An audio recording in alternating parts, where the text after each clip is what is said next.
TV조선 취재기자들이 전하는 뉴스의 중심, 보도본부 한나인, 저는 신효섭입니다. 윤석열 대통령과 기시다 일본 총리가 어제 오후 용산 대통령실에서 정상회담을 가졌습니다. 기시다 총리가 과거사 문제, 후쿠시마 원전 오염수 방출과 같은 양국 간 핵심 현안들에 대해서 입장을 내놨는데요. 여야의 평가는 또 극명하게 엇갈렸습니다. 연휴 기간 정치권에서는 민주당 초선 강경파인 김남국 의원의 60억 원대 가상화폐 거래 의혹이 새로운 쟁점으로 떠올랐습니다.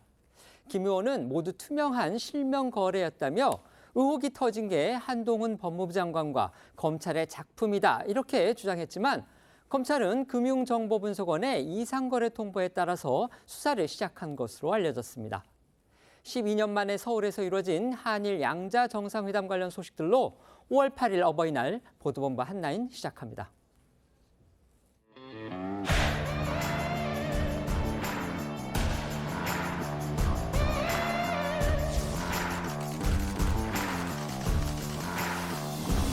셔틀 외교의 복원에 12년이 걸렸지만 우리 두 사람의 상호 왕래에는 2달이 채 걸리지 않았습니다.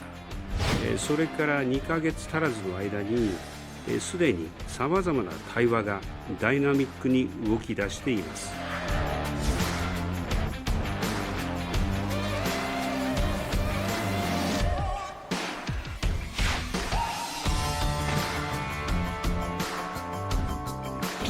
앞으로도 더 높은 차원으로 양국 관계를 발전시켜 나아가는 데 합의했습니다. 未来に向けてユン大統領をはじめ韓国側と協力をしていくことが日本の総理としての私の責務であると考えております。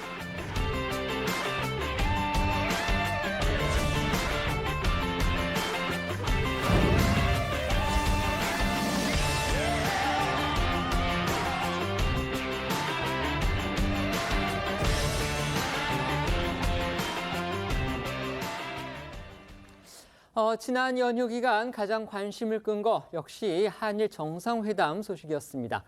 일정 부분 성과도 있고 또 과제도 역시 남겼는데 잠시 뒤에 자세히 살펴보도록 하고요. 오늘 상황부터 짚어보겠습니다. 조금 전 기시다 총리 귀국길에 올랐습니다. 네, 기시다 총리는 조금 전인 낮 12시 30분쯤 서울공항을 통해 귀국길에 올랐습니다.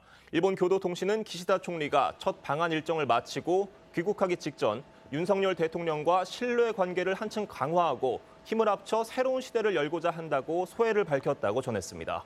윤 대통령은 오늘 오전 수석 비서관 회의를 통해서 한일 정상회담서 논의된 안보와 산업 등에 대한 철저한 후속 조치를 당부했습니다. 기시다 총리 이제 출국하기 전에 오늘 오전 한일 의원연맹 간부들을 면담했고요. 또 우리나라의 경제 6단체장도 만났습니다. 네, 오늘 오전 열린 기시다 총리와 한일 의원연맹 간부들의 면담에는 이 회장인 정진석 국민의힘 의원과 간사장인 윤호중 민주당 의원이 참석했고요. 어제 한일 정상회담에 이어서 한일 간 현안들에 대한 의견 교환이 이루어졌습니다. 정진석 의원은 면담 후 기자들과 만난 자리에서 한일 관계 개선을 위한 물컵이 빠르게 채워지는 느낌을 받고 있다면서 기시다 총리의 이번 방안에 대한 성과를 강조한 반면 윤호중 의원은 기시다 총리에게 과거사 문제에 대해 보다 적극적인 노력이 필요하다고 말했다고 밝혀서 눈길을 끌었습니다. 기시다 총리와 면담 후 나온 정진석 의원과 윤호중 의원의 목소리도 이어서 들어보겠습니다. 한일 관계가 속도감 있게 정상화된 데 대해서는 무엇보다 양국 정상의 용기와 결단이 큰 동력이 되었다라고 저는 평가를 했습니다. 반잔의 물컵이 채워지는 과정에 있다라고 말씀을 드렸고 빠른 속도로 채워질 수 있다는 느낌을 받았다. 과거사 문제에 대해서 김대중 오부치 공동선언의 정신에 따라 역사를 직시하고자 하는 양국 정상들의 노력이 필요하다라는 말씀을 드렸습니다. 도쿄에서 있었던 한일 정상회담 때와는 조금은 달라졌다고 생각은 합니다만 아직 기시다 총리께서 아베 시대를 넘어 기시다 시대를 열고 있지 못하다는 생각을 가지고 있다. 이 과거 문제에 대한 보다 더 적극적인 노력이 필요할 것이라는 말씀을 드렸고요. 네, 기시다 총리는 이어서 한국 방문 마지막 일정으로 최태원 대한상의 회장 등 우리나라 주요 경제단체장들과 간담회를 갖고 한일 양국의 경제 교류 활성화 의지도 재확인했습니다. 기시다 총리 방한 일정의 하이라이트는 첫날인 어제 있었습니다. 실무 방문 형태로 한국을 찾았지만 이 환영식은 국빈급에 준하는 그런 형태로 이루어졌습니다. 네, 기시다 총리는 어제와 오늘 1박 2일이라는 짧은 일정을 잡고 실무 방문 형태로 한국을 찾았는데요.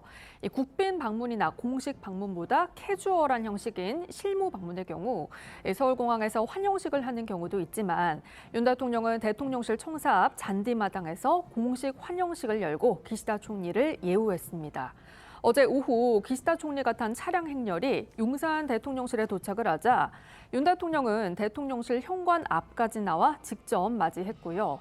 레드카펫과 의장대 사열, 군악대 연주까지 준비됐습니다. 한일 정상은 일본 국가와 애국가 연주를 차례로 들은 뒤에 레드카펫이 깔린 잔디마당으로 내려와서 국군 의장대를 사열했는데요. 외국 정상이 청사 잔디마당에서 의장대 사열을 한 건 지난해 12월 베트남 국가주석 이후 두 번째입니다. 청사로 들어선 기시다 총리는 방명록에 따뜻하게 맞이해 주셔서 감사합니다라고 남겼는데요. 청사 로비는 그제 리모델링 공사를 마치고 어제 처음으로 공개되면서 더욱 주목을 받았습니다. 어제 공식 환영식 모습부터 영상으로 보겠습니다.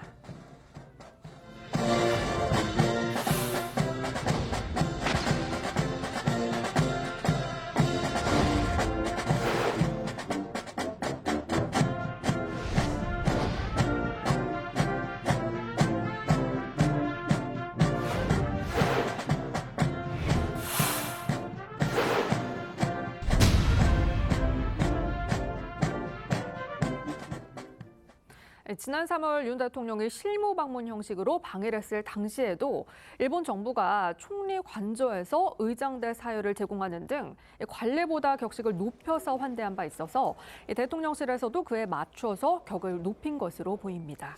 어제 저녁 한일 정상의 부부가 함께한 그 만찬도 화제였습니다. 네, 어제 저녁 윤 대통령과 김건희 여사는 기시다 총리와 유코 여사를 한남동 관저로 초청해서 만찬을 함께 했습니다. 이 2시간이 넘게 이어진 만찬은 윤 대통령 부부가 머무는 주거동에서 진행이 됐고요. 윤 대통령 부부가 사용하는 거실과 주방 등 가족 공간에 기시다 총리 부부를 초청한 것이라서 더욱 주목을 받았습니다. 윤 대통령이 외빈에게 가족 공간을 공개한 건 지난해 무함마드 빈 살만 사우디아라비아 왕세자겸 총리 이후 두 번째인데요. 만찬에는 양측 통역 정도만 자리했고 다른 배석자들은 최소화했습니다. 국가 정상들 간의 만찬에서는요, 이제 어떤 음식들이 식탁 위에 오르는지도 각각의 의미가 있고 또 관심이 쏠리고 있는데 어제 만찬 식탁 어떤 음식들이 올랐습니까? 네, 어제 한일 정상 부부의 만찬에는 한우 불고기와 갈비찜, 잡채, 탕평채 등 한식이 주 메뉴였습니다. 대통령실은 탕평채는 갖가지 재료들을 잘 묻혀내는 요리로 조선 영조가 인사를 고루 등용하겠다는 탕평책을 착안했던 요리라고 부연 설명을 했고요. 팔각형 찬압에 9가지 요리를 넣은 한식 요리인 구절판도 선보였는데 대통령실은 갖가지 재료가 조화를 이루는 특성을 살려서 화합의 의미를 담았다고 밝혔습니다. 어제 만찬에는 한국산 청주 가운데 최고로 꼽히는 경주 법주도 선보였는데 쌀 표면을 79%까지 깎아낸 초특산 브랜드로 기시다 총리가 사케를 좋아한다는 점에서 착안해 윤 대통령이 직접 만찬 주류로 선정한 것으로 알려졌습니다. 다만 지난 도쿄 회담 당시 일본 측에서 한국 소주와 일본 맥주를 섞은 화합주 등을 대접한 것에 비해서 어제 만찬에서는 경주 법주 외의 주류가 최소화됐는데요. 여권 관계자는 일본 이시카와 현에서 지진 발생으로 피해가 발생한 점이 고려됐다고 전했습니다. 지난 도쿄 만찬에서처럼 이제 한일 정상이 장소로 옮겨서 2차 만찬, 그러니까 친교의 자리를 더 가져간다든지 또 윤 대통령이 직접 이제 요리를 만들어서 선보일 가능성 이런 부분도 제기가 됐었는데 실제 그렇게 이루어지지는 않은 듯합니다. 네, 지난 3월 윤 대통령이 일본을 방문했을 당시 기시다 총리는 스키야키가 유명한 긴자 식당에서 1차 만찬 자리를 마련한 뒤에 오므라이스를 좋아하는 윤 대통령의 취향을 고려해서 128년 역사의 도쿄 경양식집에서 2차 친교 자리를 마련했었는데요. 이 2달 만에 기시다 총리가 답방 형식으로 한국을 찾은 만큼 우리 측에서도 2차례 만찬 자리를 준비할 가능성이 나왔지만 한 차례 관저 만찬으로만 끝이 났고요. 대신 한일 정상 부부는 만찬 이후 연회장이 갖춰진 연무동으로 이동을 해서 참모들과 함께 국악 공연을 감상했습니다. 또 한일 정상 부부는 정원 산책도 함께한 것으로 알려졌습니다. 대통령 부인 김건희 여사 그리고 기시다 총리의 부인 유코 여사도 별도의 친교 시간을 가졌다고 합니다. 네, 김 여사는 유코 여사를 서울 진관사로 초청해서 차를 대접하고 한국의 전통과 문화예술을 소개했다고 합니다. 진관사는 앞서 조 바이든 미국 대통령의 부인 질 바이든 여사나 할리우드 영화배우 리처드 기어 등 유명인들도 방문했던 사찰입니다. 김 여사는 유코 여사가 20년 이상 다도를 익힌 만큼 첫 한국 방문에서 더 편안함을 느낄 수 있도록 다도의 자리를 마련했다고 부연 설명했다고 합니다. 이어 두 정상 배우자는 법고모 등 수륙제에 시연되는 한국 전통 공연을 관람하고 함께 명상의 시간도 가졌는데요. 수륙제는 온 세상의 외로운 영혼들에게 불법과 음식을 베풀어서 넋을 위로하는 불교 의식으로 김 여사는 히로시마 등 한국과 일본에서 불행한 사건들로 인해 희생된 이들의 아픈 마음을 위로하고 양국이 화합의 길로 나아가기를 기원하는 마음에서 한국의 국가무형문화재인 진관사 수륙제를 준비했다고 밝혔습니다. 어제 핵심 일정 역시 이제 한일 정상회담이었는데요.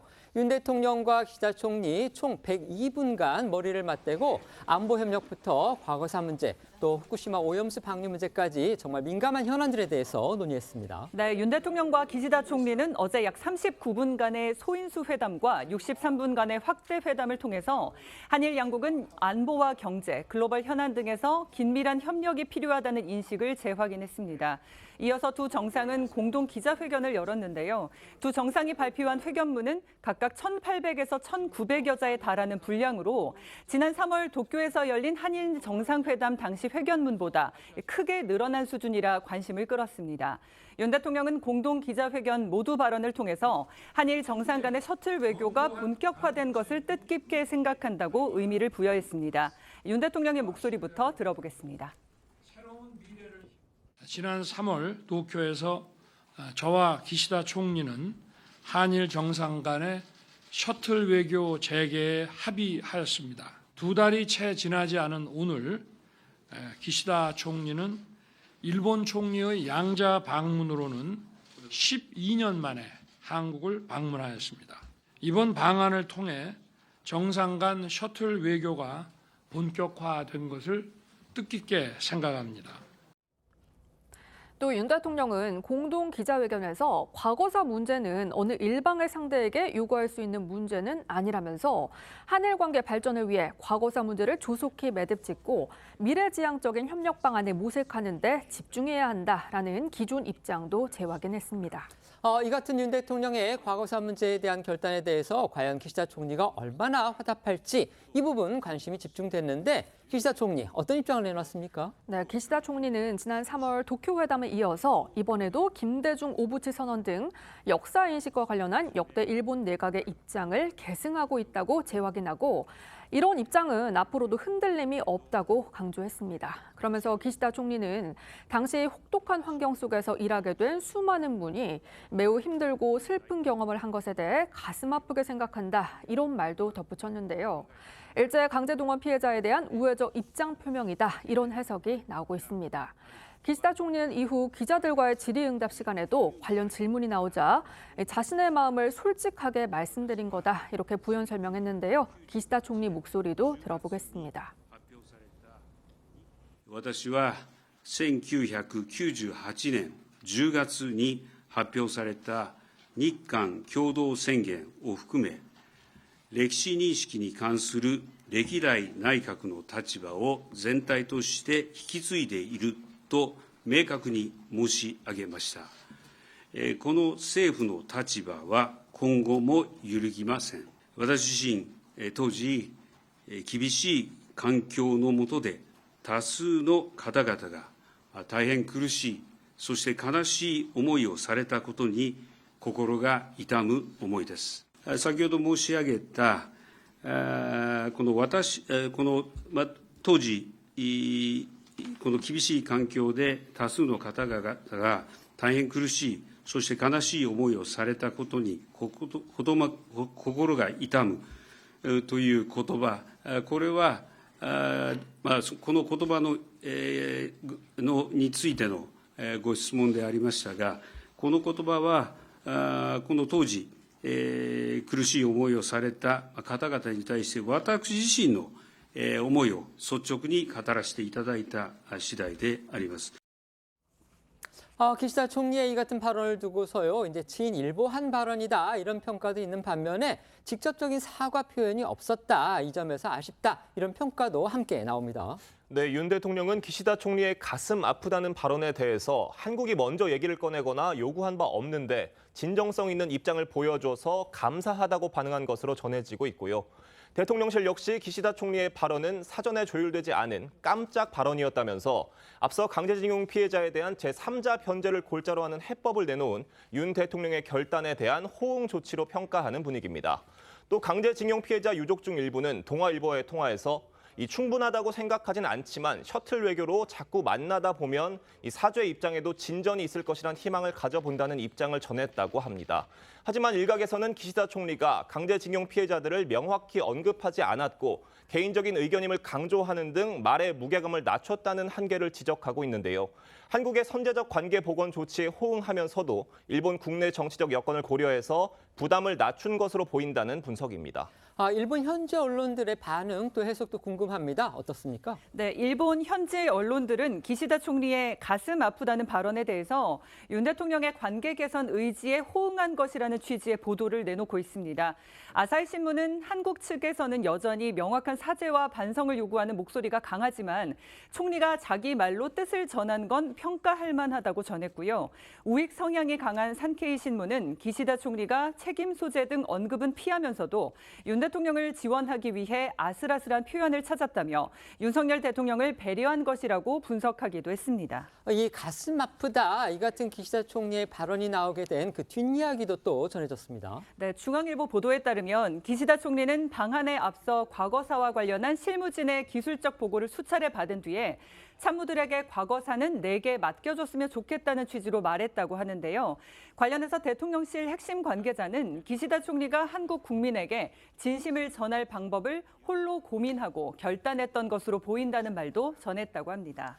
기시다 총리 어제 한국에 도착해서 첫 일정으로 현충원을 참배했습니다. 이 일정도 주목이 됐는데 일본 총리로는 12년 만이라고 합니다. 네, 기시다 총리는 부인인 유코 여사 등과 함께 한국 방문 첫 일정으로 독립운동가와 한국전쟁 전사자 등 순국선열을 추모하는 곳인 국립현충원을 찾아 참배했습니다. 일본 현직 총리가 현충원을 방문한 건 지난 2011년 노다 요시히코 총리 이후 12년 만인데요. 관련해 앞서 일본 교토통신은 기시다 총리로서는 셔틀 외교를 재개한다는 자세를 한국 측에 보여주려는 그런 목적이 있는 것으로 보인다고 보도하기도 했습니다. 일각에서는 현충원에 묻힌 순국선열의 대다수가 한국전쟁 전사자라는 점에서 한일 안보협력 등을 강화하려는 의도가 있다는 해석도 나왔습니다. 현충원을 찾은 기시다 총리의 모습도 영상으로 보겠습니다. 국기에 대하여 경애.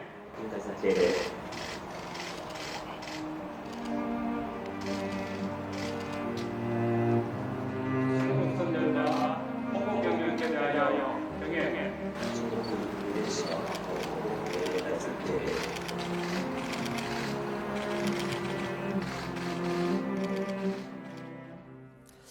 한일 정상회담에서 두 정상이 이제 후쿠시마 오염수 방류와 관련해서요, 한국 시찰단이 현지 파견에 합의한 것, 이것도 성과 중에 하나로 또 거론이 됩니다. 네, 윤 대통령은 회담 후 공동 기자회견에서 과학에 기반한 객관적 검증이 이루어져야 한다는 우리 국민의 요구를 고려한 의미 있는 조치가 이루어지길 바란다면서 후쿠시마 오염수와 관련한 한국 전문가들의 현장 시찰단 파견에 합의했다고 발표했습니다.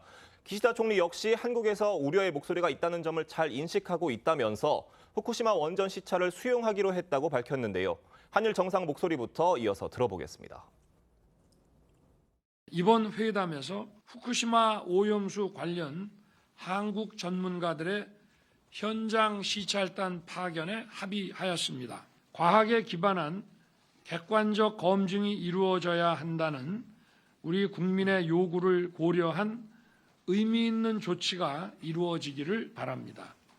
韓国の方々に理解を深めていただくため、今月、東電福島第一原発への韓国専門家現地視察団の派遣をお受けすることといたしました。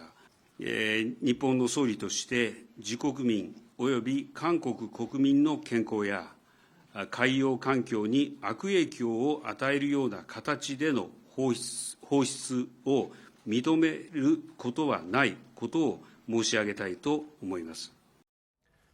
관련해 일본 교도통신은 일본 관방장관이 오는 23일 한국 시찰단이 들어올 예정이라고 밝혔다고 보도하기도 했습니다. 지금 후쿠시마 오염수 문제는요, 국제원자력기구인 IAEA에서 이제 국제조사단을 꾸려서 지금 조사를 하고 있는데 거기에 우리 전문가도 참여하고 있습니다. 그런데 그거에 대해서 지금 우리 정부의 자체적인 우리 내부의 시찰단이 후쿠시마에 간다는 겁니다. 일본 정부가 이거를 받아들인 것도 물론 의미가 있다 이런 평가가 나오는 반면에 이게 검증단이라든지 그다음에 조사단이 아니고 단순히 시찰에 머무를 경우에 이게 과연 실효성이 있겠느냐 이 점을 지적하는 목소리도 또 만만치 않습니다. 네, 맞습니다. 대통령실은 시찰이 단순히 둘러본다는 의미가 아니라면서 유의미한 결과를 기대한다는 입장을 내놨는데요. 관건은 말씀하신 대로 우리 측이 어느 수준까지 원전 시설과 정보에 접근할 수 있을지 등 시찰의 실효성에 달렸습니다. 한일 양국이 후속 논의를 통해 실효성에 대한 의문을 덜어낼 수 있을지가 주목이 됩니다. 그밖에 한일 정상은 한미일 3국의 안보 공조 강화에도 공감대를 형성하고 오는 19일로 예정된 G7 정상회의를 통한 한미일 3자 정상회담에 대한 계획도 밝혔는데요. 특히 윤 대통령은 G7 기간 기시다 총리와 함께 히로시마 평화공원에 있는 한국인 원폭 희생자 위령비를 참배하기로 합의했다고 강조하기도 했습니다. 오늘 아침 조선일보 보도를 보면은요, 일본의 우리 교포단체인 민단에서 이 히로시마 원폭 희생자 위령비를 일본 총리가 직접 방문해서 참배하는 거, 이거는 상당한 의미가 있고 상당히 사죄의 의미가 있는 거다. 이렇게 평가를 했다는 보도가 나왔습니다. 이처럼 한일 정상의 셔틀 외교가 이제 본격 재개가 됐는데요. 폼페이오 전 미국 국무부 장관이 이 부분에 대해서 지금 평가를 했습니다. 이게 또 오늘 조선일보에 보도가 됐는데 상당히 눈길을 끌었습니다. 네, 폼페이오 전 장관은 조선일보와 인터뷰에서 한일 정상 간 셔틀 외교가 재개된 것에 대한 격세지감을 토로했습니다. 폼페이오 전 장관은 한일 양국 관계가 전환되는 일대 사건이라고 평가하고 한미일 간 긴밀한 관계가 지속되는 게 중요하다고 강조했고요. 또 미 국무부 장관을 지냈던 자신이 산 증인인데 과거 한일 갈등이 첨예하던 때에는 양국 외교장관이 같은 방에 함께 있을 수조차 없을 정도였다면서 두 나라가 정보를 공유하지 않았고 이는 글로벌 경제와 안보에 정말로 좋지 않은 영향을 미쳤다고도 했습니다. 이번 한일 정상회담에 대해서 우리나라 여야 정치권의 평가 역시 극명하게 엇갈리고 있습니다. 네, 민주당에서는 윤 대통령이 희대 굴종 외교를 보였다는 비판이 쏟아졌습니다. 이재명 대표는 오늘 최고위 회의에서 윤 대통령이 퍼주기 굴욕 외교를 바로 잡으라는 국민의 명령을 끝내 불응했다고 지적하고 후쿠시마 오염수 시찰단 역시 오염수 방출에 들러리로 악용되지 않을까 우려된다고 목소리를 높였습니다. 민주당 목소리부터 들어보겠습니다. 이번 한일 정상회담에서도 빈잔을 채운 건 역시 윤석열 정부였습니다. 대통령은 퍼주기 굴욕 외교를 바로 잡으라는 국민의 명령을 끝내 불응했습니다. 셔틀 외교 복원이라 자랑하지만 안타깝게도 빵 셔틀 외교 같다는 국민 일각의 자조적 필란에 귀 기울여야 합니다. 후쿠시마 오염수 방류 문제는 검증단도 아닌 양국 시찰단으로 봉합되어 시찰단이 오히려 면죄부를 주는 들러리로 전락해 병풍 노릇만 하게 됐습니다. 이건 외교가 아니라 외교입니다. 그리고 김건희 여사 단속 좀 하시기 바랍니다. 부부 정권 공동 대통령 아니냐는 소리 안 나오게 말입니다. 반면 국민의힘에서는 12년 만에 한일 정상 간 셔틀 외교가 복원됐다는 자체만으로도 의미가 있다는 평가가 나왔습니다. 성일종 의원은 한 라디오 인터뷰에서 물컵의 반을 기시다 총리가 채웠다고 평가한다며 기시다 총리의 방안을 통해서 이 역사 인식에 대한 것들이 우선 정리가 됐다고 본다고 강조했습니다. 국민의힘 목소리도 들어보겠습니다. 일본 수상의 방안을 통해서 역사 인식에 대한 것들이 우선 정리가 됐다고 보고요. 후쿠시마 오염 처리수에 대한 한국의 의견을 일본 정부가 받아들여서 한국 전문가들이 파견하는 이런 여러 가지 성과가 있었다고 생각을 합니다. 물컵의 반이 채워졌으면 나머지를 또 이번에 와서 기시다 총리가 채운 것이다라고는 판단을 하고 있습니다. 기본적으로 일본의 지금 내각의 입장은 98년도에 DJ와 오부치 선언 이것을 계속 내각이 계승하겠다는 거거든요. 예. 그런 차원에서 이번에 그 많은 분들의 고통, 가슴 아프다 이런 언급 자체로서는 저는 그 자체 언급했다는 것 자체만으로도 의미가 있다고 저는 생각을 하고요. 12년 만에 한일 정상 간의 셔틀 외교 재개가 됐습니다. 기시다 총리가 서울에 와서 이제 가슴 아프다 이런 발언 등을 통해서 과거사에 대해서 자신의 입장을 밝혔고요. 그다음에 후쿠시마 오염수 시찰단을 우리 정부가 파견을 해서 결국 일본에서 받아들이기로 그렇게 합의를 했는데 이런 어떤 성과라든지 의미에 대해서 여야 정치권의 평가는 엇갈리고 있습니다. 패널들께서는 어떻게 보시는지 한번 여쭤보겠습니다. 먼저 말씀해 주시죠. 진전이 있었지만 아쉬움도 크다. 한마디로 이렇게 좀 요약할 수 있을 것 같습니다. 일단 진전 측면에서 본다면 한일 정상 간의 셔틀 외교가 복원됐다는 게 상당히 저는 의미가 있다라고 봅니다. 또 경제적으로도 화이트리스트가 정상화됐고 또 이번에 우주나 인공지능까지 여러 가지 측면에서 경제 협력을 향후에 좀 폭넓게 가져가자 이런 합의를 한 부분, 또 원폭 희생자 위령비를 한일 정상이 같이 방문하기로 한 부분이라든지 또 오염수 시찰단을 파견하기로 한 것, 또 이 기시다 총리가 어쨌든 가슴 아프다라는 개인적인 소회지만 그런 내용을 한 것, 이런 등등은 그동안의 한일 관계 부분에서 일정한 진전으로 평가할 수 있다라고 저는 생각을 합니다.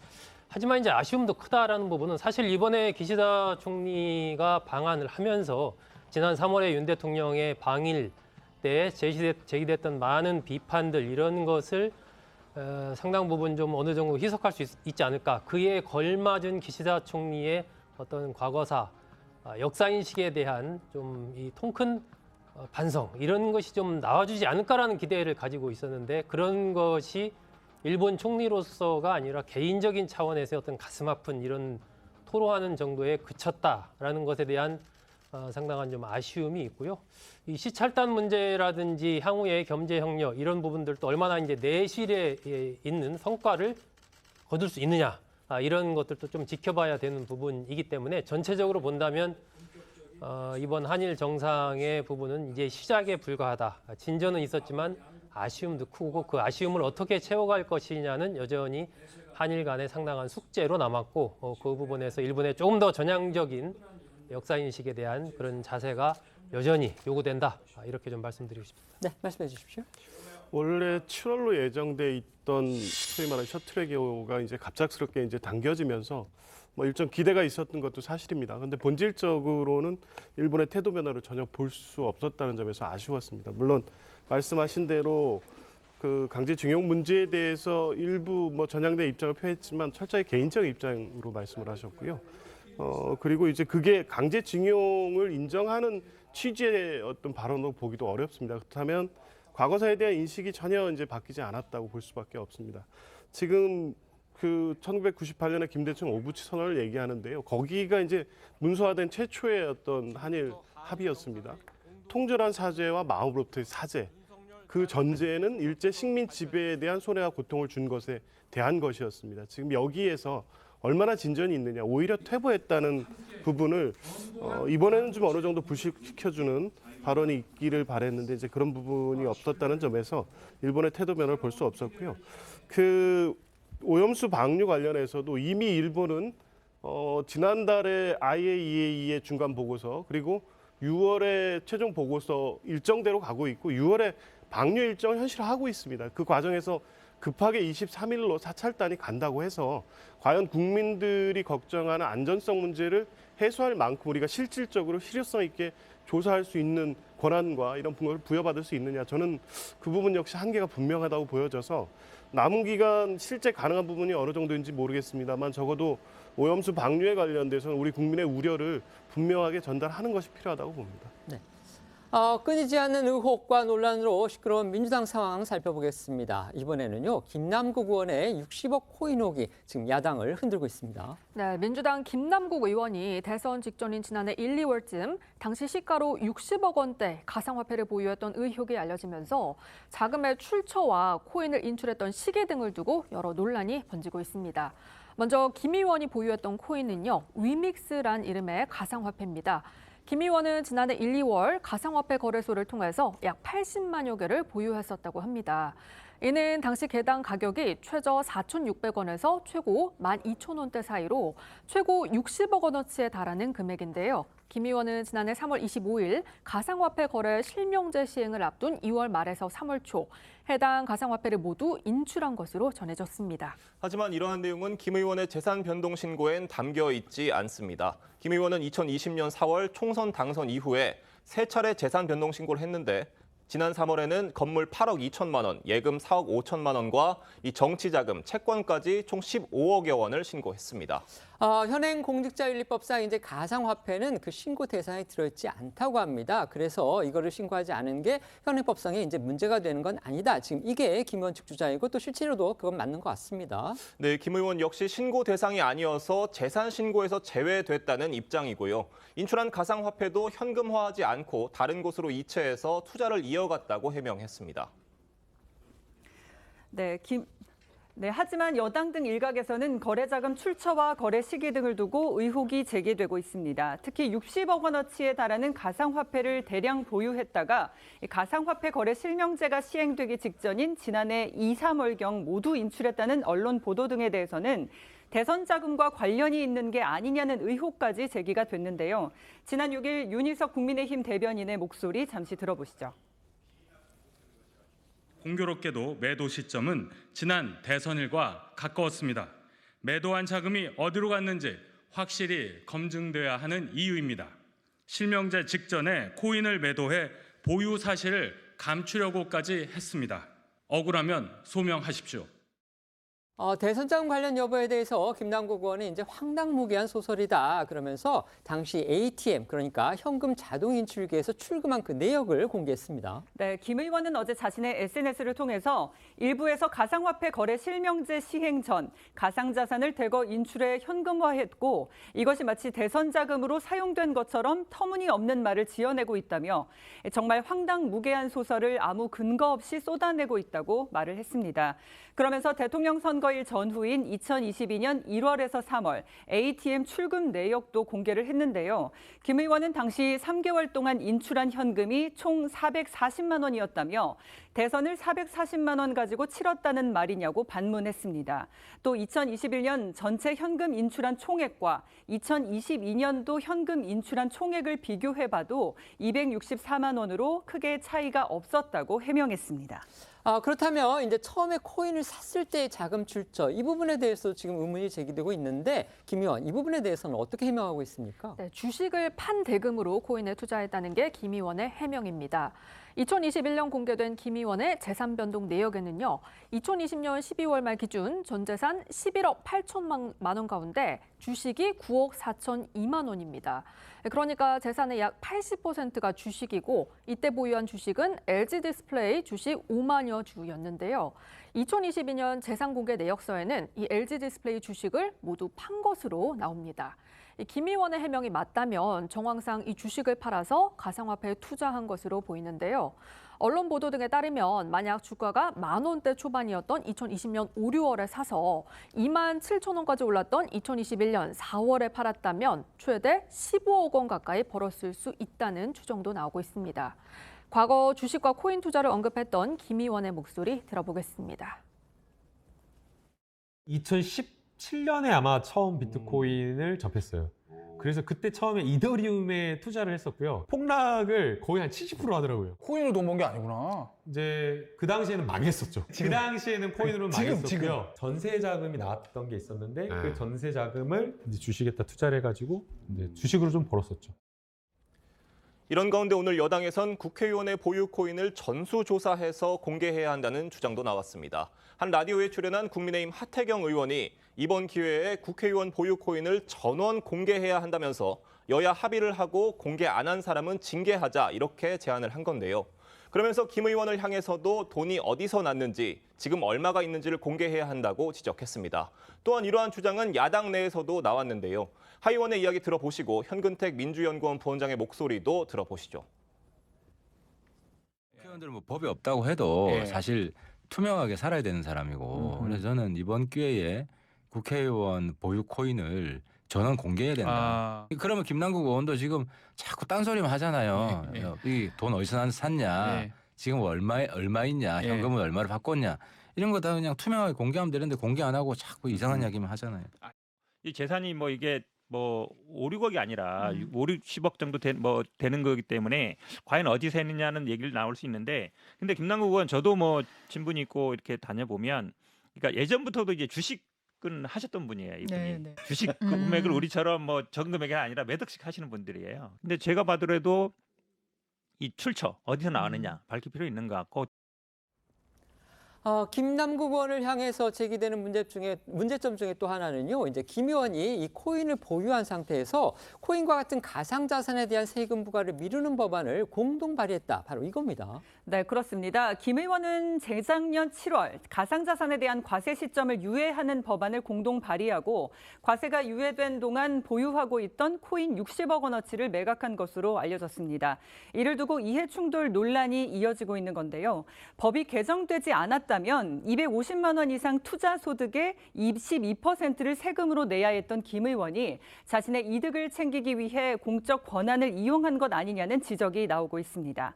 언론 보도 등에 따르면 국민의힘 원내 핵심 관계자는 코인 거래에 대한 세금 부과를 늦추자는 법안을 낸 건 이해 충돌 소지가 있는 것으로 보인다며 김남국 의원을 오늘 중으로 국회 윤리특위에 제소하는 것을 검토하고 있다고 말했습니다. 하지만 김 의원은 MBC와 통화에서 당시 공동 발의는 했지만 실제로 본회의에서 표결할 땐 찬성표를 던지지 않았다고 밝혔습니다. 실제 김 의원은 당시 본회의 투표에 불참했다고 전해지는데요. 이와 함께 김 의원은 SNS를 통해서 불특정 다수를 대상으로 한 법률 제정과 개정은 이해충돌 방지법의 예외 사유라면서 국민적 요청에 부응하기 위해서 여야 모두 추진했던 입법이라고도 주장했습니다. 김 의원 이제 잠시 뒤에 그 해명 기자회견을 정식으로 가진다고 합니다. 그런데요, 앞서서 낸 그 해명글에서 한동훈 법무부 장관을 언급한 거, 이게 또 논란이 됐습니다. 네, 김 의원은 그제 SNS를 통해서 자신의 정치 생명과 전 재산을 걸겠다며 이번 의혹이 정치적으로 기획됐다고 주장했습니다.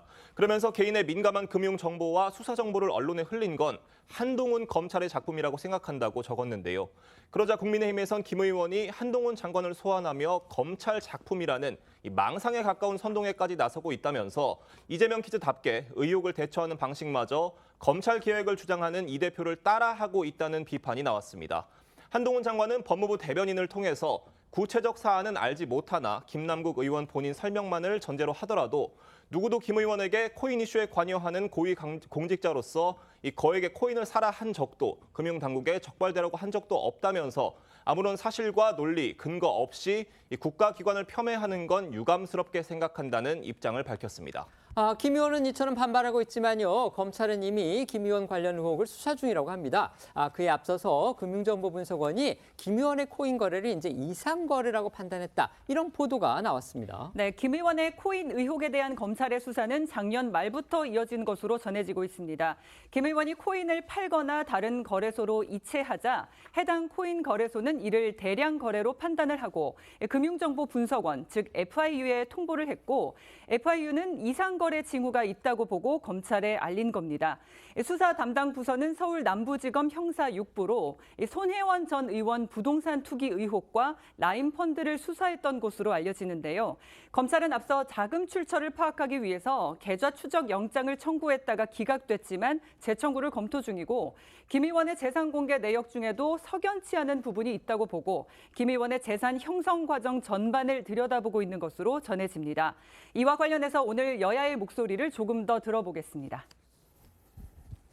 제가 보기엔 자금 출처도 크게 문제될 건 없고요. 코인에서 코인으로 이전하는 과정이었고 현금화되지 않았기 때문에 그것도 특별히 문제는 없어 보입니다. 그리고 이 실명제가 시행되든 안 되든 모두 실명 계좌로만 사용했습니다. 네. 가장 투명하게 또 거래소의 승인까지도 다 받아가면서 했거든요. 지금 재산 등록된 게 15억 정도 아닙니까? 예. 그런데 코인으로 60억의 재산을 갖고 있다? 이건 이해하기 어렵죠. 원래 공직자 재산 등록이라고 하는 것이 이 재산이 얼마 있는가를 보여주는 것인데 이 배보다 배꼽이 뭐 4배가 큰 거 아니에요. 예. 그럼 재산을 은닉한 것처럼 이게 받아들일 수밖에 없는 것이고 예. 지금 드러난 정황만 가지고도 이해할 수가 없는 것이고요. 당 차원에서 진상조사가 필요한 것이고 60억 코인 의혹을 받고 있는 김남국 의원 지금 여러 논란에 대한 해명과 함께 이게 한동훈 법무부 장관의 한동훈 법무부 장관 그리고 검찰의 작품이다 이러면서 이른바 이제 정치적 수사라는 그런 식의 주장도 했습니다. 하지만 이번 의혹과 관련해서 지금 김남국 의원이 해명해야 될 부분도 여러 가지가 있다. 이걸 지적하는 기사들이 이어지고 있습니다. 이거 어떻게 보십니까?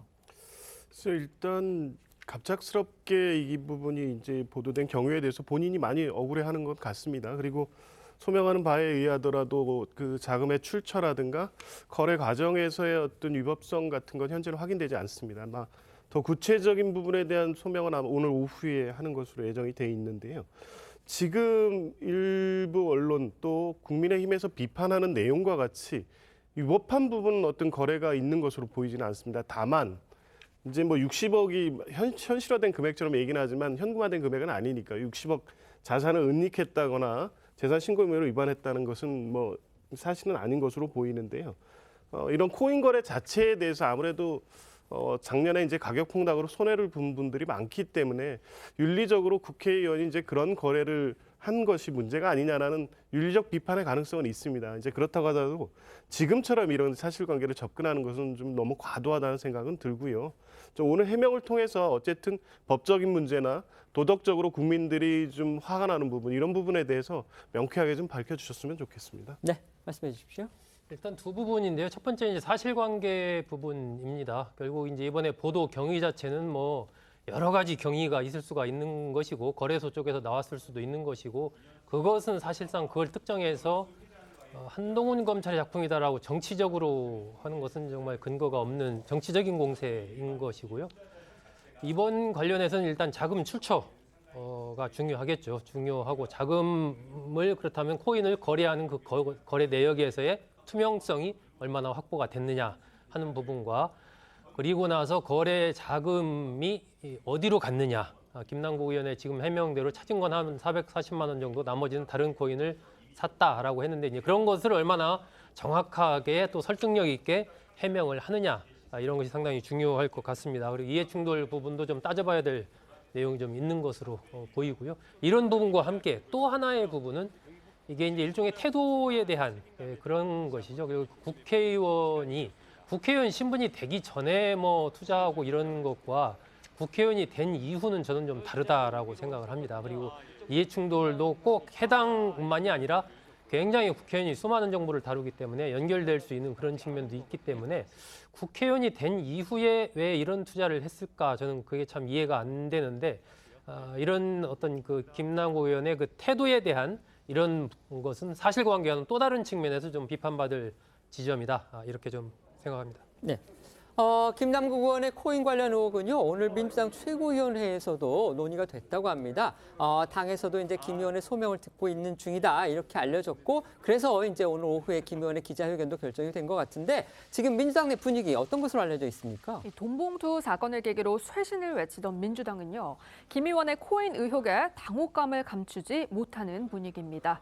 물론 앞서 들으신 것처럼 법적인 문제는 없다라는 옹호의 목소리도 나오지만 내부에서는 김 의원이 보다 적극적으로 해명해야 한다라는 목소리가 우세한 것으로 전해지는데요.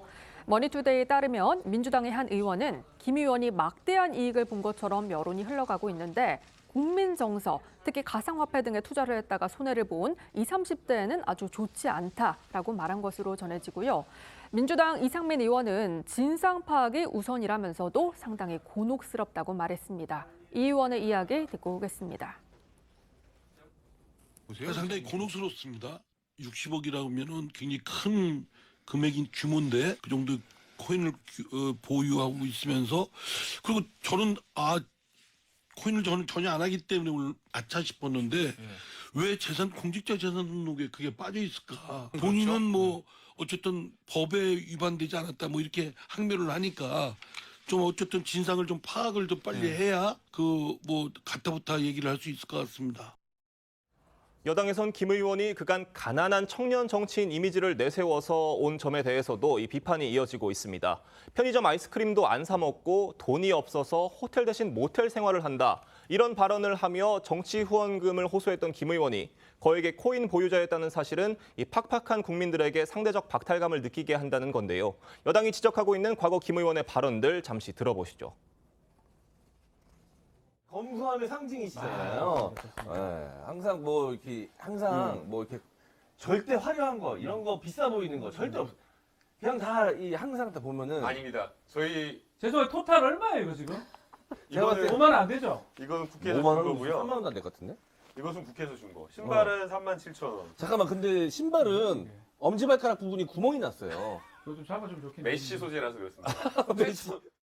집은 막 30억, 40억 아파트에 사는데 막 가방은 막 다 낡은 가방 들고 다니고 이제 그런 컨셉 버려야 돼. 김남국 네. 후원금 다 찼어요? 한참 모자랍니다. 얼마나 모자라요? 상당히 모자랍니다. 일단 의원님께서 1,000만 원만 써주십시오. 어떻게? 호소한 걸 하세요. 예. 한푼 주십시오, 빨리. 계좌번호는 밑에 자막으로 꼭 보내드리겠습니다. 정말 만약 조금만이라도 후원을 해주신다면 정말 더 큰 좋은 정치로 보답하겠습니다. 좋은 의정 활동에만 쓰도록 하겠습니다. 네. 많이 좀 도와주십시오. 뭐도 말이 많아요. 그런가요? 한푼 주십시오, 이게. 한푼 주십시오. 김 의원 이렇든 이제 호소 덕분이었는지 작년에는요 민주당 전체 의원들 가운데 후원금 모금 1위에 이름을 올리기도 했습니다. 네, 지난해 김 의원이 모금한 후원금은 3억 3,014만 원. 민주당 국회의원 중 1위였습니다. 김 의원은 지역구 출마 당시부터 민생 정치, 서민 정치를 강조해왔고 변호사 개업 당시 월 100만 원도 벌기 힘들었던 경험이 정치로 자신을 이끌었다는 말을 하기도 했습니다.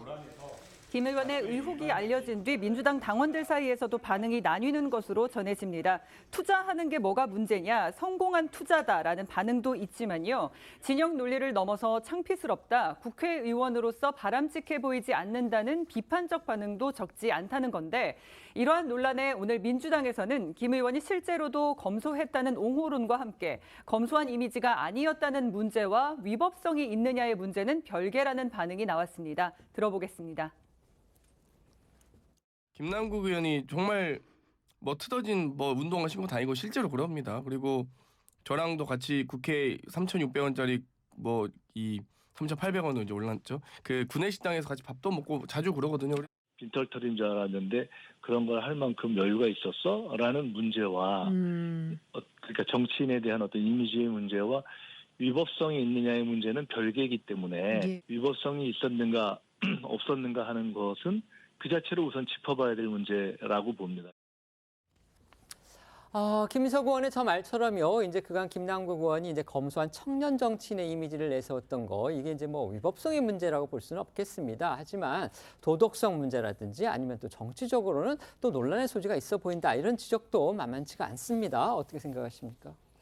글쎄요, 뭐 김남국 의원이 실제 정치적으로 뭐 서밋 코스프레를 한다거나 본인의 현실을 과장해서 뭐 그런 경제적 현실을 뭐 정치에 활용하고 이런 스타일은 아닌 건 좀 분명해 보이는데요. 다만 이제 어쨌든 이게 뭐 현실화된 금액은 아닙니다만 60억대의 이제 코인 거래를 했었다는 사실이 이제 비판의 대상이 되고 있으니까요. 좀 이런 부분에 비난을 하더라도 근데 좀 다소 너무 과도한 부분이 있습니다. 지금 이 의혹이 개인을 좀 너무 악마하는 수준으로 비판이 확대되는 측면에선 좀 과하다는 생각도 들고요. 또 나가서 이게 현실화되지도 않은 60억에 대해서 대선 자금 의혹이라든가 또 이 대북 송금까지 연결시켜서 이재명 대표 연결시키는 정치적 공격까지 나가고 있거든요.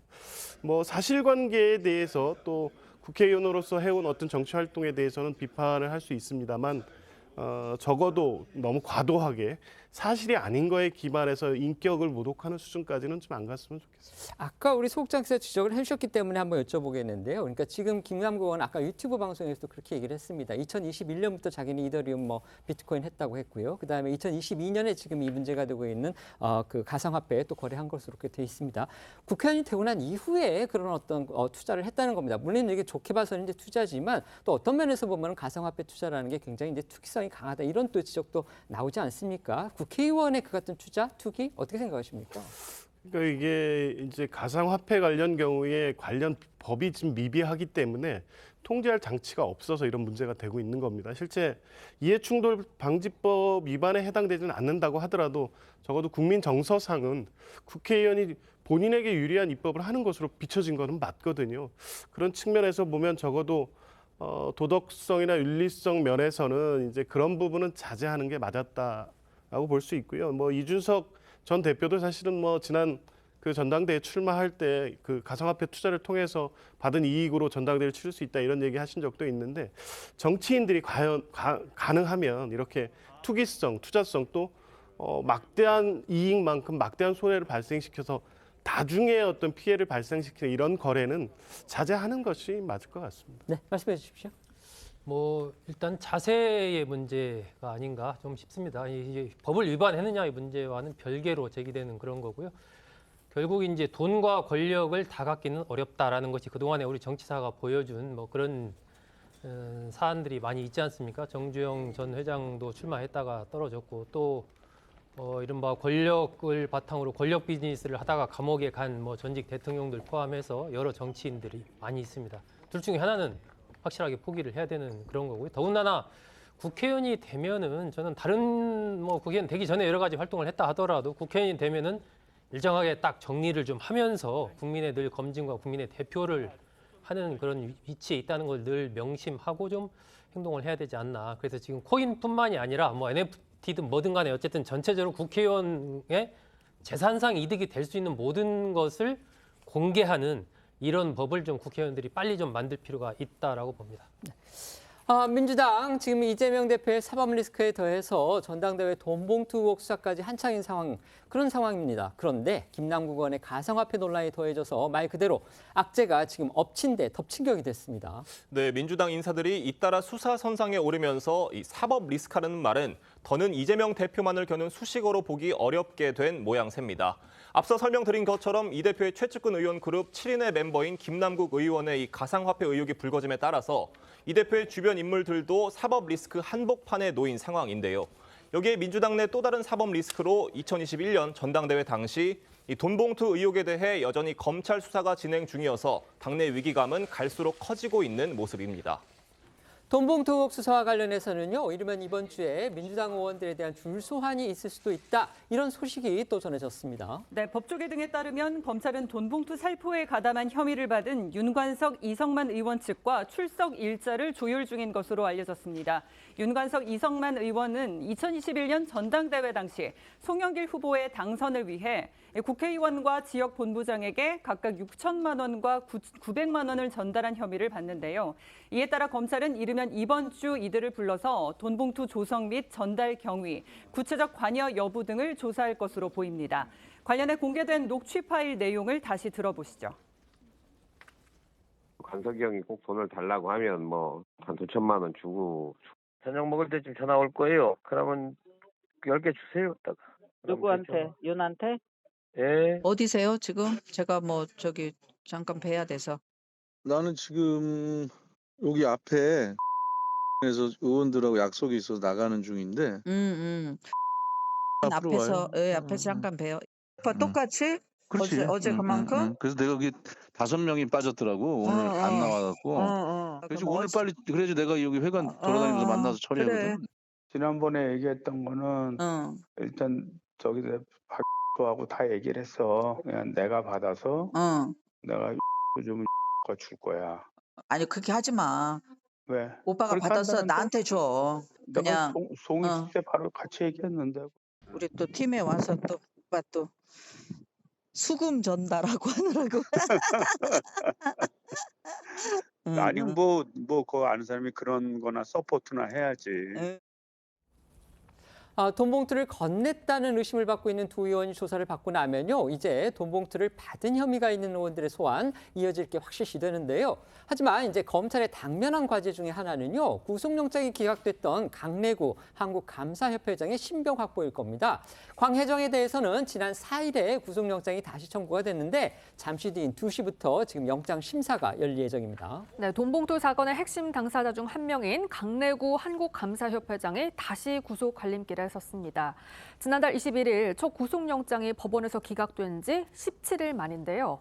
강 회장은 재작년 민주당 전당대회 때 현역 의원들과 대의원들에게 9,400만 원이 전달되는 모든 과정에 관여한 핵심 인물로 꼽히고 있죠.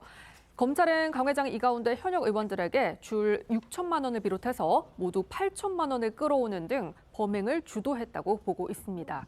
또 지난 2020년 이정근 전 사무부총장을 통해서 사업가 박모 씨로부터 발전설비 납품 청탁과 함께 뇌물 300만 원을 받은 혐의도 적용했습니다. 앞서 검찰은 지난달 관련자 가운데 처음으로 강 회장에 대해 신병 확보를 시도했지만 불발됐었죠. 검찰이 제출한 자료만으로는 강 회장이 직접 증거인멸을 시도했다거나 증거인멸이 예상된다고 보기 어렵다며 법원이 구속영장을 기각한 겁니다. 송영길 전 대표 측에서 이후 검찰은 보충 수사를 통해서 이제 강 회장 등이 조직적으로 증거를 없앤 정황을 포착했다. 이러면서 지금 영장을 다시 청구한 겁니다. 네, 언론 보도들을 종합해 보면요, 검찰 수사가 본격화한 뒤에 송영길 전 대표의 외곽 후원 조직인 이 먹고 사는 문제 연구소에서 일부 컴퓨터의 하드 디스크가 교체되거나 포맷된 정황이 발견됐다는 건데요. 또 송 전 대표가 제출한 휴대전화가 통화 내역 등이 초기화된 상태였다는 점 역시 조직적인 증거인멸 시도로 검찰은 보고 있다고 전해집니다. 네, 이에 따라 증거인멸 가능성은 강 회장의 두 번째 구속영장 심사에서 최대 쟁점이 될 전망입니다. 하지만 강 회장은 증거인멸 우려를 부인한 것으로 알려졌고 송 전 대표 측도 방어권 보장 차원이었다고 반박하고 있는데요. 관련해서 목소리 들어보겠습니다. 먹사연에서 이제 하드디스크를 교체한 정황도 나왔는데 여기에 대해서도 한 말씀. 그런 문제는 다 법정과 검찰에서 대응해 가겠습니다. 검찰이 수사권이 있으면 저희는 방어권이 있는 것입니다. 대한민국 검찰을 어떻게 믿을 수가 있습니까? 국민의힘도 시끄럽긴 마찬가지입니다. 오늘은 이딴 설화로 논란을 빚은 김재원, 태영호 최고위원의 운명이 결정되는 아주 중요한 날이기도 합니다. 네, 국민의힘 윤리위원회는 오늘 오후 4시 윤리위 회의를 열고 김재원, 태영호 최고위원을 불러서 소명을 들은 뒤에 징계 수위를 결정할 예정입니다. 다들 아시다시피 김 최고위원은 5.18 정신 헌법 수록 불가, 전광훈 우파 천하통일, 4.3은 경낮은 기념일 등의 발언으로 논란을 빚은 바 있었죠. 태 최고위원의 경우에는 제주 4.3 사건은 김일성 일가의 지시, JMS 민주당 등의 발언으로 물의를 빚었을 때까지만 해도 이 경징계가 예상이 됐었지만 대통령실 공천 개입 논란을 일으킨 녹취록 사건이 불거지면서 분위기가 확 달라지게 됐습니다. 관심은 결국 이제 징계 수위입니다. 당내에서는 두 최고위원에 대해서 당원권 정지 1년 등의 이 중징계가 내려질 가능성에 지금 무게가 실어지고 있습니다. 네, 다만 두 최고위원이 당원권 정지 1년 이상의 중징계를 받게 된다면 내년 총선에서 사실상 공천을 받는 건 어려워지게 됩니다. 이에 일각에서는 두 최고위원의 내년 총선 출마 가능성을 차단하는 수준의 중징계는 과도하다는 의견이 적지 않게 있는데요.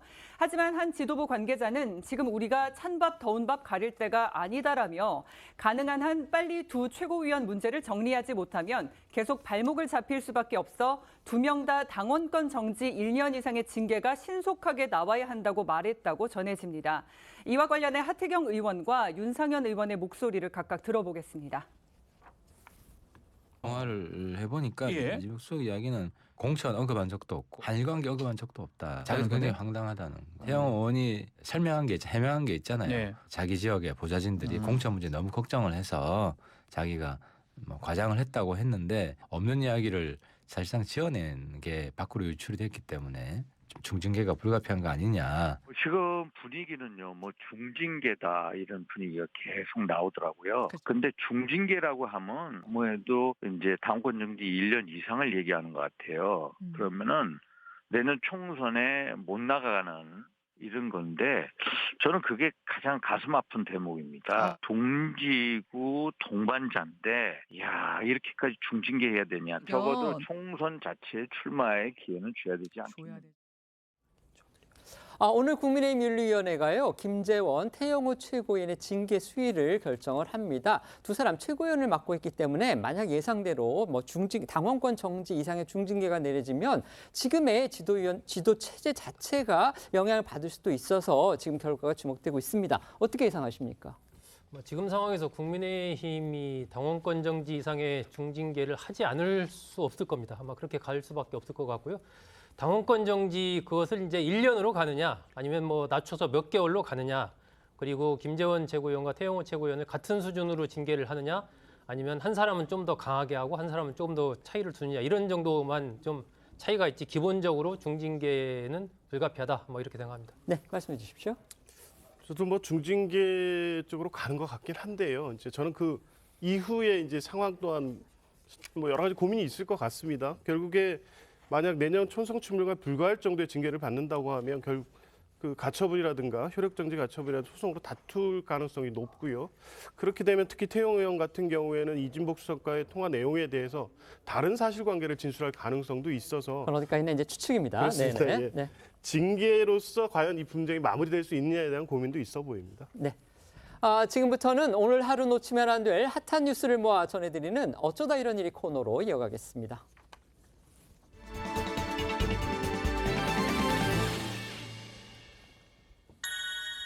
첫 번째 키워드는요, 밥은 줍니다인데요. 문재인 전 대통령의 모습이 보입니다. 평산 책방과 관련해서 지금 논란이 불거진 상황이죠. 네, 문재인 전 대통령이 만든 평산 책방이 이른바 열정페이 논란에 휩싸였습니다. 지난 5일 평산 책방 측은 오전과 오후로 나눠서 4시간 또는 8시간 전일제로 활동할 자원봉사자 50명을 뽑는다는 글을 공식 SNS 계정에 올렸는데요. 논란은 8시간을 활동한 종일 봉사자에게만 식사를 제공한다. 이런 문구가 따라붙으면서 불거졌습니다.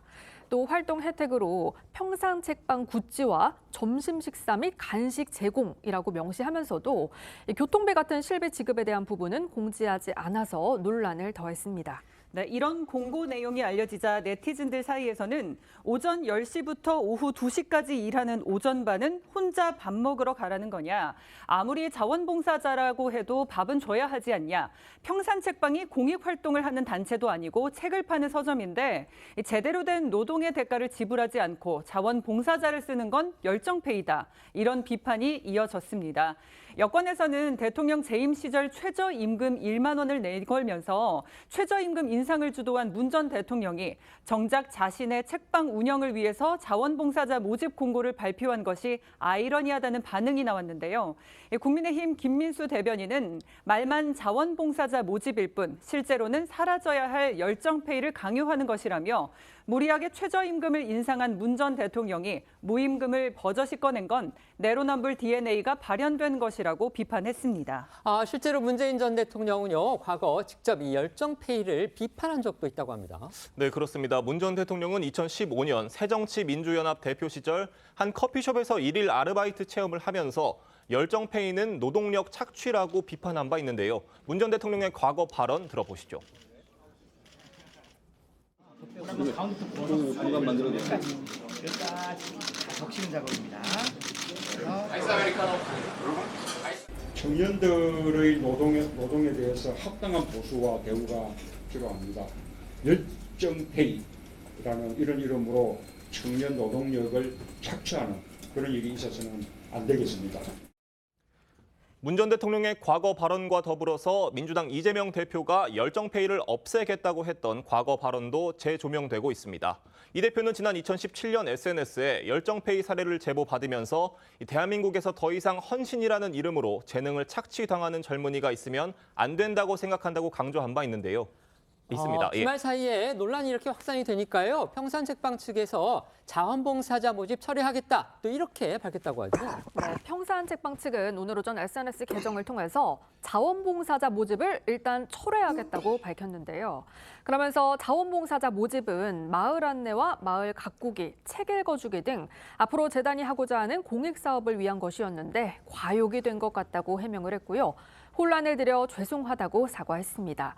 철회 공지가 나오기에 앞서서 평산책방 측은 여러 매체를 통해서 자원봉사를 하겠다는 요청이 빗발쳐서 인원수를 제한하려고 공고를 냈고 법인 형태인 평산 책방에는 정직원이 있고 또 그분들께는 높은 수준의 처우를 보장하고 있다고 해명한 바 있습니다. 평산 책방이 문을 열고 나서 그동안 이제 크고 작은 구설 끊이지 않는 그런 상황이죠. 네, 그렇습니다. 최근에는 문 전 대통령이 개업 첫날 입은 앞치마를 두고 논란이 불거지기도 했는데요. 한 매체를 통해 책방에서 사용하는 이 앞치마를 고가에 판매한다는 보도가 나오자 평산 책방 측에서 허위 보도라며 선을 그은 바 있습니다. 다만 평산 책방 측은 손님들의 앞치마 판매 요청이 많아서 제작 업체와 논의해볼 예정이라고 설명한 것으로 알려졌습니다. 두 번째 키워드는요, 짐은 먼 곳에인데 이게 유명한 이제 가요의 제목이죠. 님은 먼 곳이었는데 근데 님이 아니라 짐입니다. 이거 어떤 사건입니까? 비행기로 해외여행을 할 때 가끔 수화물로 붙인 이 가방이나 짐이 분실되거나 또 늦게 도착해서 낭패를 보는 일이 생기곤 하는데요. 지난 6일 영국에서 출발한 아시아나 항공기에서는 이 승객들 짐이 통째로 도착하지 않은 황당한 사건이 벌어졌습니다. 당시 아시아나 항공기는 탑승객 260명이 맡긴 짐을 싣지 않은 채로 영국 공항을 이륙했고요. 승객들은 이 사실을 한국 도착 직전에야 알게 됐다고 하는데요. 이 과정에서 승객들의 불만이 쏟아졌다고 합니다. 정말 승객들이 황당하다고 그렇게밖에는 표현할 수가 없었을 것 같은데 물론 이제 항공사 측도 무슨 이유가 있었겠죠. 이거 어쩌다가 수화물을 싣지 않고 항공기를 이륙했을까요? 네, 아시아나 항공에 따르면요. 안전 운항을 위한 조치였다고 밝히고 있습니다. 해당 항공기는 동력 전달 장치 이상으로 긴급 정비를 하느라 영국에서 2시간 반 가까이 이륙이 지연됐었다고 하는데요. 이에 안전 운항을 위해서 탑재량 제한을 결정하고 승객의 짐을 모두 내린 것으로 전해집니다. 안전을 위한 불가피한 조치였다고는 하지만 수화물을 싣지 않은 사실을 승객들에게 제때 안내하지 않아서 논란이 된 것으로 보입니다. 사실 이제 붙인 짐 속에는요, 당장 이 승객들이 필요한 것들도 들어있었을 겁니다. 항공사 측의 대처 아쉬웠다 이렇게 볼 수밖에 없을 것 같아요. 일단 항공사 측에서는 불편을 끼쳐드려 죄송하다며 수화물은 8일까지 각각 승객의 자택으로 배송할 예정이라고 밝혔습니다. 다만 JTBC 보도에 따르면 불편에 대한 보상은 없다고 선을 그은 것으로 전해졌습니다. 승객들의 불만에 항공사 측은 이번 수화물 지연이 배상 적용 대상이 아니라는 취지로 대응한 것으로 알려졌습니다. 곧 이제 여름 휴가가 시작이 됩니다. 물론 이제 사철 휴가 가고 있는 또 그런 상황이기도 한데 이 수화물 분실 등에 대해서 주의할 방법 이것도 좀 알려주시죠. 일단 직항 항공편을 이용하는 게 이 수화물 분실 위험이 적다고 하는데요. 수화물은 비행기를 갈아탈 때 항공편 간에 옮겨 싣는 과정에서 분실되는 경우가 많기 때문입니다. 이 경유 항공편을 이용해야 한다면 갈아타는 시간이 넉넉한 항공편을 구해야 이 짐을 옮겨 실을 시간이 충분하다는 전문가들의 조언입니다. 또 만약에 생길 분실 위험을 위해서 짐을 붙이기 전에 수화물과 내부 물품에 이 사진을 찍어두면 보상 등에 도움이 된다고 합니다. 세 번째 키워드입니다. 시선 강탈 검의 여인인데요. 지난 주말에 영국 찰스 3세 국왕의 대관식이 열렸습니다. 거기에서 눈길을 끈 여인의 모습입니다. 네, 지난 주말 영국에서 이 찰스 3세 국왕의 대관식이 있었습니다. 9살의 왕세자로 정식 책봉된 이후 65년 만에 찰스 3세가 드디어 왕좌에 오른 건데요. 그런데 대관식에서 정작 주인공인 찰스 3세보다 더 스포트라이트를 받은 인물이 있었습니다. 영국 역사상 여성으로서는 처음으로 국왕에게 복음을 전달하는 역할을 맡은 페니 모돈트 추미론 의장이 그 주인공인데요. 모돈트 의장은 대관식 내내 1시간이 넘도록 길이가 1m를 넘고 또 무게도 3.6kg에 이르는 보검을 들고도 흔들림 없는 강인한 모습을 보여서 언론과 시민의 찬사를 받았습니다.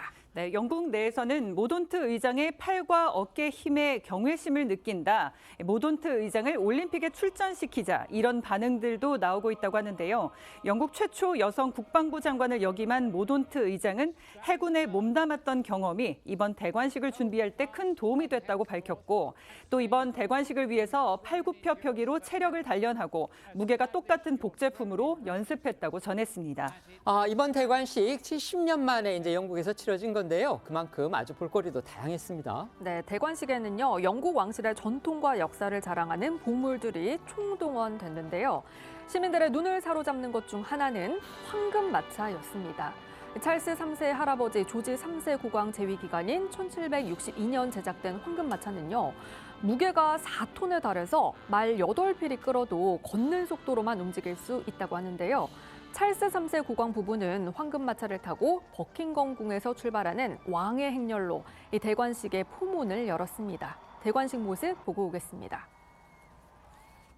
God save the king. God save the king. In his name and after his example, I come not to be served but to serve.